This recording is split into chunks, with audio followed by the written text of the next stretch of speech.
महाराष्ट्र के पूर्व मंत्री और एनसीपी नेता बाबा सिद्दीकी की हत्या के मामले की जांच कर रही मुंबई क्राइम ब्रांच के हाथ बड़े सबूत लगे हैं।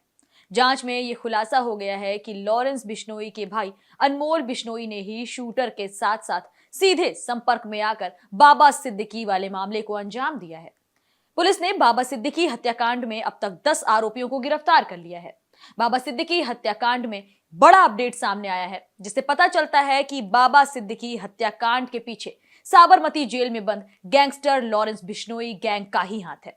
इस बात की तस्दीक कोर्ट में भी सरकारी वकील कर चुके हैं और लॉरेंस गैंग का गुर्गा शुभम लोनकर भी फेसबुक पोस्ट पर इस हत्याकांड की जिम्मेदारी ले चुका है। अब पता चला है कि लॉरेंस के सगे भाई अनमोल बिश्नोई से शूटर्स की बातचीत हुई थी। इस हत्याकांड के बाद शूटर्स के मोबाइल फोन में कुछ ऐसी चीजें मिली हैं जिससे इस हत्या में सीधा लॉरेंस और उसकी गैंग का सामने नाम आ गया है। दरअसल शूटर्स ने लॉरेंस बिश्नोई के सगे भाई अनमोल बिश्नोई, जो कनाडा में रहता है, उससे हत्या से पहले बात की थी। उसने शूटर्स से एक मैसेजिंग ऐप पर बातचीत की और फिर अनमोल बिश्नोई ने शूटर्स को बाबा सिद्दीकी और उनके बेटे विधायक जीशान सिद्दीकी की फोटो भी इसी ऐप के जरिए भेजकर हत्या की सुपारी दी थी। ये सुनकर आपको बिल्कुल भी हैरानी नहीं हुई होगी, क्योंकि लॉरेंस बिश्नोई और उसका भाई एक दूसरे के पैरेलल चलते हैं। जो काम लॉरेंस करवाना चाहता है वो उसका भाई कर देता है। इससे पहले भी लॉरेंस बिश्नोई के भाई अनमोल का नाम कई कांड में सामने आ चुका है।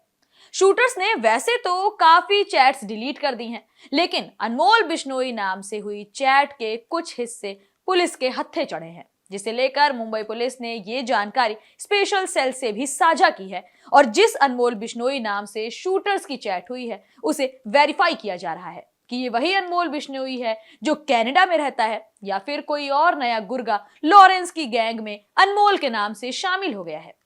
यह भी पता लगाया जा रहा है कि जिस नंबर से शूटर्स की बातचीत हुई है, जिसमें बाबा सिद्दीकी और जीशान की फोटो भेजी गई है, वो नंबर भी विदेश का है या नहीं।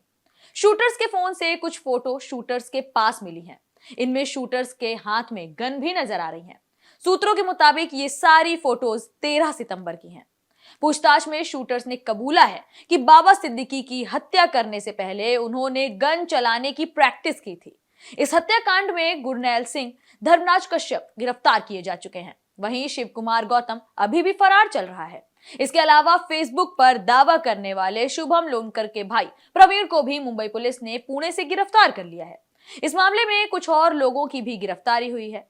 13 सितंबर को शूटर्स ने मुंबई में फायरिंग की प्रैक्टिस की थी। उससे जुड़ी कुछ तस्वीरें भी पुलिस ने रिकवर कर ली हैं। शूटर्स ने कहा है कि बाबा सिद्दीकी और जीशान को टारगेट करने के लिए रेकी की जा रही थी। कुर्ला में मौजूद किराए के घर पर शूटर्स से मिलने कौन कौन आता जाता था, ये काफी सारी बातें सामने आ चुकी हैं। पुलिस के सूत्र बताते हैं कि इस केस को आधिकारिक तौर पर मुंबई पुलिस हैंडल कर रही है, लेकिन दिल्ली पुलिस की स्पेशल सेल भी मुंबई पुलिस के साथ मिलकर इस पूरे कॉन्ट्रैक्ट किलिंग की जड़ों तक पहुंचने की कोशिश कर रही है, ताकि टेक्निकल एविडेंस के साथ साथ लॉरेंस गैंग पर शिकंजा कसा जा सके। अनमोल बिश्नोई गैंगस्टर लॉरेंस बिश्नोई का छोटा भाई है। वो अपने भाई के गिरोह से जुड़ी हुई सारी गतिविधियों समेत कई आपराधिक गतिविधियों से जुड़ा रहा है। वो सलमान खान फायरिंग मामले में मुख्य आरोपियों में से एक है। रिकॉर्डिंग में उसे शूटर्स को निर्देश देते हुए दिखाया गया है। माना जाता है कि अनमोल विदेश मुख्य रूप से कनाडा, अमेरिका और पुर्तगाल में अपने भाई के गिरोह को मैनेज करता है। तमाम कोशिशों के बावजूद उसकी गिरफ्तारी नहीं हो पा रही थी। अनमोल बिश्नोई उर्फ भानु कुख्यात गैंगस्टर लॉरेंस बिश्नोई का सगा भाई कहा जाता है।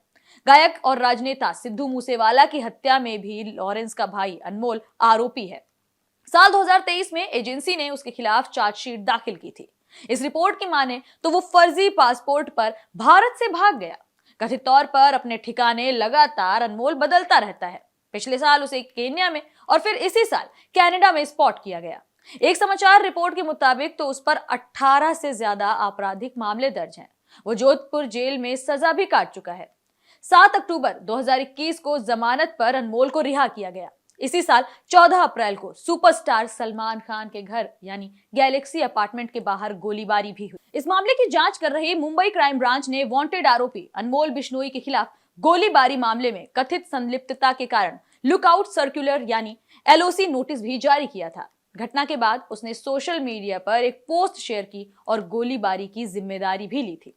पंजाबी गायक सिद्धू मूसेवाला की हत्या के मुख्य आरोपी सचिन थापन की अजरबैजान में गिरफ्तारी के बाद उसके साथी अनमोल बिश्नोई को भी केन्या से गिरफ्तार किया गया था।